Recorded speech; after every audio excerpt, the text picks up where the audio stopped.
약 2억 5,200만 년 전, 지구는 생명의 역사에서 가장 어두운 순간을 겪었습니다. 그것은 혜성이나 고대 생물들 사이의 전쟁 때문이 아니었습니다. 그 원인은 바로 지구 내부에서 발생한 대재앙이었죠. 지구의 내부에서 발생한 폭발이 모든 생명체를 거의 모두 지구에서 지워버리기 시작했습니다. 90에서 95%의 생물들이 사라졌고 그들은 지구와 바다의 바닥에 묻혔습니다. 도대체 무슨 일이 일어난 걸까요? 그리고 어떻게 현대 과학자들이 이 사건을 밝혀낼 수 있었을까요? 또 이런 대재앙이 다시 일어날 가능성은 있을까요? 그 끔찍한 사건이 일어나기 전에 지구는 고생대에서 가장 번성했던 시기를 경험했습니다. 그 시절 지구의 대륙은 하나의 거대한 대륙, 판게아, 팽기어로 합쳐져 있었죠. 이 초대륙은 북극에서부터 적도 근처까지 아마존의 뜨거운 지역까지 펼쳐져 있었습니다. 그 주변에는 거대한 대양, 판탈라사, 펜셀러사가 있었고 그곳에는 고대의 해류가 많은 생명체들을 키우고 있었습니다. 생명체는 그 당시 어떤 시기보다도 강하게 번성하고 있었고 생물학적으로도 매우 다양한 세계가 형성되었습니다. 빙하기가 끝나고 지구의 대지는 서서히 온난화되며 세계적으로 생물학적 대폭발이 일어나기 시작했습니다. 초원과 숲이 다시 태어나면서 다양한 고사리와 곱게 자란 소나무, 그리고 원시적인 풀들이 대지를 덮고 있었습니다. 꽃을 피우는 식물은 아직 나타나지 않았지만 씨앗을 가지고 있는 식물들이 이미 지구의 고원과 계곡, 산을 가득 메우고 있었습니다. 이 푸르른 세계는 많은 곤충들에게 먹이가 되었고 그들은 점점 더 많은 수와 크기로 자라났습니다. 그 중에서도 메가노라, 메거누러라는 고대 잠자리의 날개 길이는 70cm에 달해 작은 매의 날개 길이에 해당한다고 알려져 있습니다. 해양 속에서도 생명체는 더욱 풍성하게 자라났습니다. 초창기의 상어, 고대의 뼈를 가진 물고기, 그리고 정교한 껍질을 가진 암모나이트들이 이 바다에서 살아갔습니다. 온화한 기후와 안정된 지질 구조 속에서 지구의 생명은 오랜 세월을 이어갈 것처럼 보였습니다. 하지만 누구도 예상하지 못한 일이 있었습니다. 약 2억 5,200만 년 전, 지구는 기후의 급격한 변화를 겪게 되었고 이로 인해 세계는 대재앙을 맞게 되었습니다. 이때 지구는 습기가 많고 온화한 기후에서 점점 더 건조한 환경으로 변했습니다. 지구의 온도는 오늘날보다 더 높았고 적도 지역에서는 74도까지 올라갔습니다. 그리고 판게아라는 초대륙의 특성상 대부분의 대륙들이 이어져 있었기 때문에 많은 지역이 건조해졌고 생명체들이 살아가기 매우 힘든 환경이 되었습니다. 또한 거대한 산맥이 대륙을 가로지르며 비를 막고 건조한 기후를 더욱 악화시켰습니다. 이로 인해 생명체들이 살아가기 어려운 환경이 되었고 대멸종이 시작되었죠. 그렇다면 이런 대재앙을 일으킨 주된 원인은 무엇이었을까요? 사실 당시의 대륙 이동, 화산 활동, 그리고 기후 변화는 모두 중요한 요소로 작용했지만 그 증거는 거의 남아있지 않았습니다. 그러나 21세기 초 과학자들은 점차적으로 이 역사적 사건의 진실에 가까워지기 시작했습니다. 많은 가설들이 제시되었고 그중 일부는 거대한 외계 물체가 지구에 충돌하여 대규모 생물학적 대재앙을 일으켰다는 것을 주장했습니다.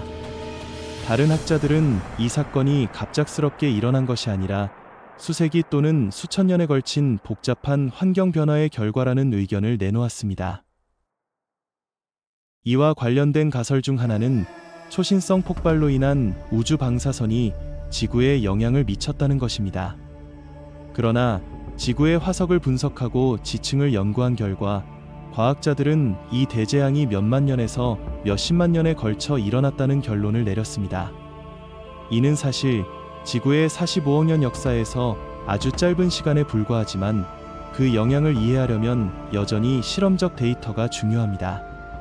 다행히 당시의 지층에서 몇 가지 중요한 화학적 구조가 발견되었는데 그중 하나가 바로 푸린이라는 탄소 구조입니다. 이 구조는 외계 물질인 헬륨3과 아르고니움 36 같은 희귀한 동위원소를 포함하고 있어서 외계 물체와의 충돌이 대멸종을 일으켰다는 강력한 증거로 여겨졌습니다. 하지만 일부 과학자들은 외계 충돌이 대재앙의 직접적인 원인이라고 보기 어려운 점을 지적하고 있습니다.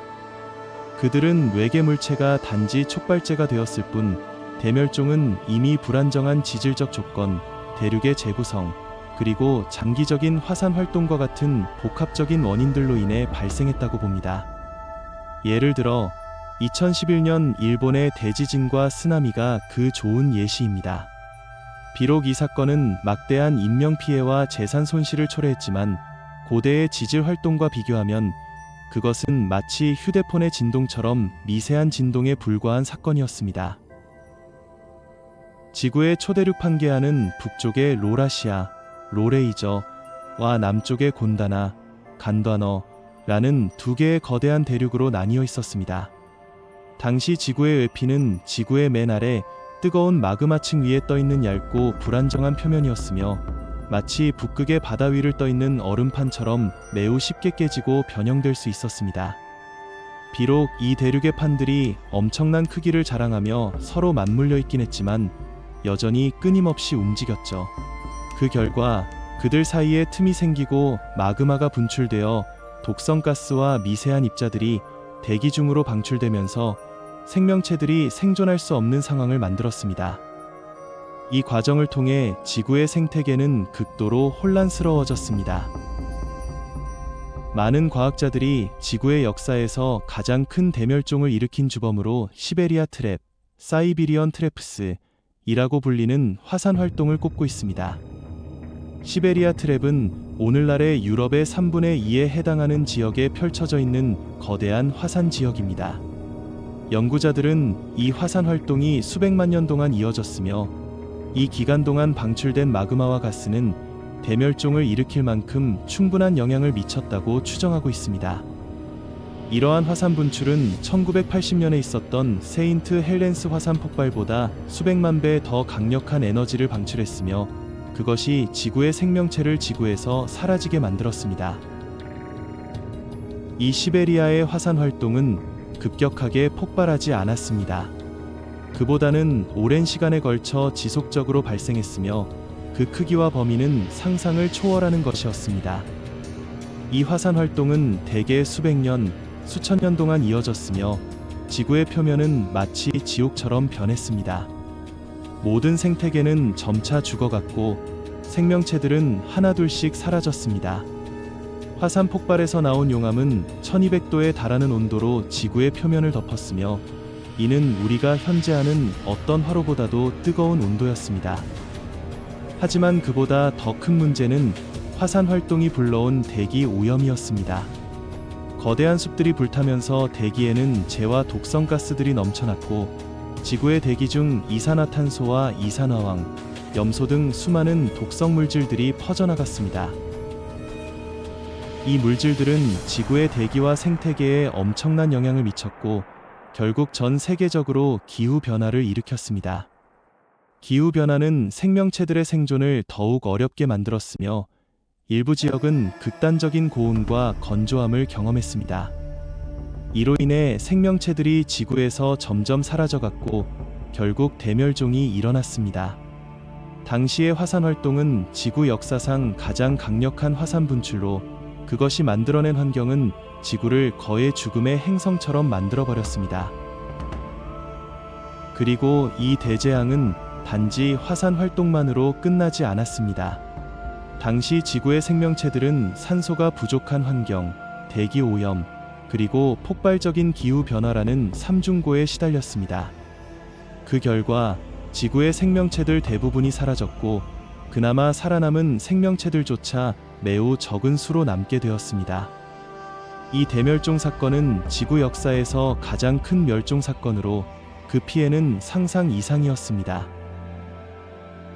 그러나 대멸종이 발생한 뒤에도 지구는 절망 속에서도 다시 살아나기 시작했습니다.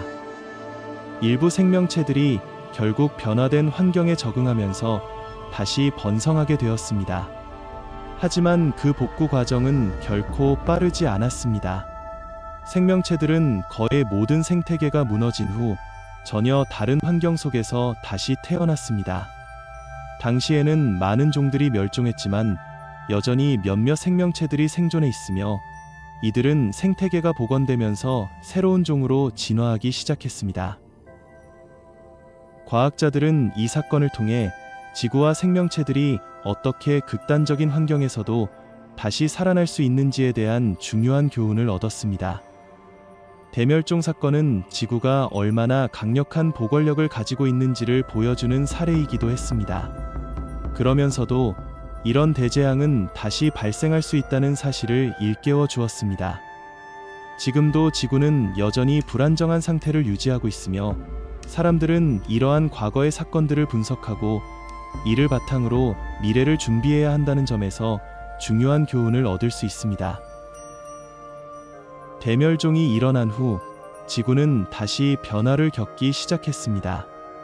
판게아 대륙은 점차 분리되었고 새로운 대륙들이 형성되며 다양한 생물들이 이들 대륙으로 퍼져나갔습니다.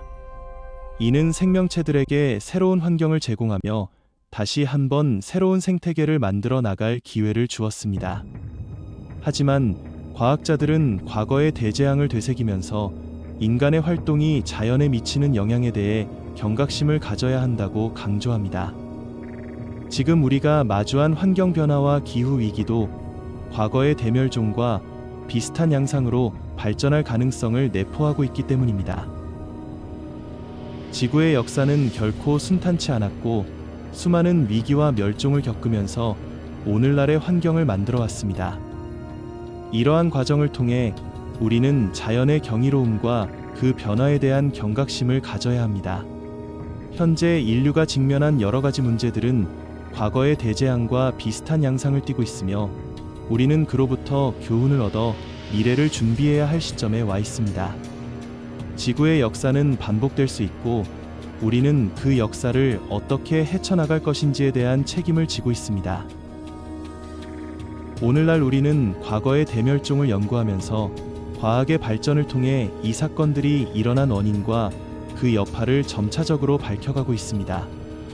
화석과 지층을 분석하고 당시의 기후 변화를 추적함으로써 우리는 그 당시 지구에서 무슨 일이 일어났는지 그리고 그 사건들이 어떻게 생명체의 멸종을 초래했는지를 조금씩 알게 되었습니다. 과학자들은 이 모든 정보를 바탕으로 미래에 다시 일어날 수 있는 대재앙에 대비하고 있습니다. 과학자들은 지구는 살아있다 라고 말합니다. 그만큼 지구는 끊임없이 변하고 있으며 그 변화는 수많은 생명체들에게 영향을 미칩니다. 과거의 대멸종은 우리에게 경고의 메시지를 전달하는 사건으로 지구와 생명체의 미래를 위해 우리가 무엇을 해야 하는지에 대한 중요한 질문을 던지고 있습니다. 우리가 지구에서 살아가는 동안 과거의 대재앙이 다시 발생하지 않도록 우리가 어떤 노력을 해야 하는지에 대해 진지하게 고민해야 할 때입니다. 이 모든 이야기는 단지 과거의 역사에 관한 이야기가 아닙니다.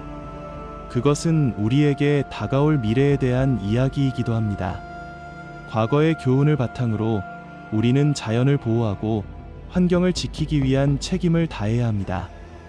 지구는 우리에게 소중한 자원이며 우리가 그 자원을 잘 관리하지 않는다면 과거의 대재앙은 다시 일어날 수 있다는 사실을 잊지 말아야 합니다. 현재 우리가 겪고 있는 기후변화와 환경위기는 과거 대멸종 사건들과 유사한 점이 많습니다.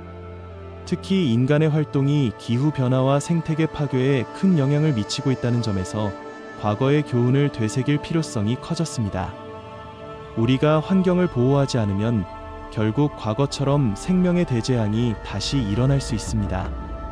과학자들은 이를 경고하며 우리가 그때를 대비하는 방법에 대해 진지하게 고민해야 한다고 말합니다. 지구의 생명체들은 끊임없이 진화하고 적응해 왔습니다. 하지만 인간의 활동이 가속화되면서 자연의 속도보다 훨씬 빠른 속도로 환경 변화가 일어나고 있습니다. 이는 다양한 생명체들에게 극도로 불리한 환경을 만들고 결국 대멸종을 초래할 수도 있다는 점에서 심각한 문제입니다. 대멸종 사건에서 우리가 배워야 할 교훈은 바로 변화에 적응하는 것입니다. 그러나 지금의 상황은 과거의 대멸종과는 달리 인간의 손으로 만든 변화가 너무 빠르게 일어나고 있다는 점에서 그 결과는 예측하기 어려운 상태입니다. 대멸종을 일으킨 주요 원인 중 하나는 과도한 온실가스 배출입니다. 화산 활동과 마찬가지로 인간이 배출한 이산화탄소와 다른 온실가스들은 대기 중에서 지구의 온도를 높이고 있습니다. 이로 인해 해양 온도가 급격히 상승하고 기후 변화가 일어나며 생태계에 심각한 영향을 미치고 있습니다. 우리는 과거 대멸종 사건을 반복하지 않기 위해 이산화탄소 배출을 줄이는 등의 노력이 절실히 필요합니다. 과거의 대멸종이 생명체들에게 큰 타격을 주었지만 시간이 지나면서 지구는 다시 생명체들이 번성할 수 있는 환경으로 회복되었습니다. 그러나 이번 기후 위기의 경우 그 회복 속도가 매우 더디고 만약 지금의 상황을 방치한다면 회복 불가능한 수준에 이를 수 있습니다. 인간은 과거의 실수를 반복해서는 안 되며 우리가 지금 해야 할 일은 환경을 보호하고 지속 가능한 발전을 위한 길을 찾아가는 것입니다. 지구의 역사에서 대멸종이 여러 번 발생했지만 그것이 끝을 의미하는 것은 아니었습니다. 대재앙 뒤에는 항상 새로운 시작이 있었고 그 시작은 변화에 적응한 생명체들이 만들어갔습니다. 지구의 생명체들은 계속해서 진화하고 있으며 우리가 배워야 할 것은 적응입니다. 다만 이번에는 우리가 만든 문제이기에 우리는 그 문제를 해결하는 주체가 되어야 합니다. 현재 과학자들은 환경보호와 지속 가능한 발전을 위한 방법을 모색하고 있으며 우리는 그들의 연구 결과를 바탕으로 더 나은 미래를 만들어 갈 수 있습니다. 우리가 할 수 있는 일은 작은 것부터 시작하는 것입니다. 에너지 절약, 재활용, 자연 보호 등의 실천을 통해 우리는 환경에 긍정적인 영향을 미칠 수 있습니다. 그리고 이 작은 변화들이 모여 큰 변화를 만들어내는 것입니다. 우리는 과거의 대멸종을 다시 겪지 않기 위해 지속적으로 노력해야 합니다. 우리는 지구를 지키기 위해 무엇을 해야 하는지, 그리고 우리가 할 수 있는 일들이 얼마나 중요한지를 인식해야 합니다. 우리의 행동이 지구의 미래에 큰 영향을 미친다는 것을 깨닫고 책임감을 가지고 더 나은 세상을 만들어 가야 합니다.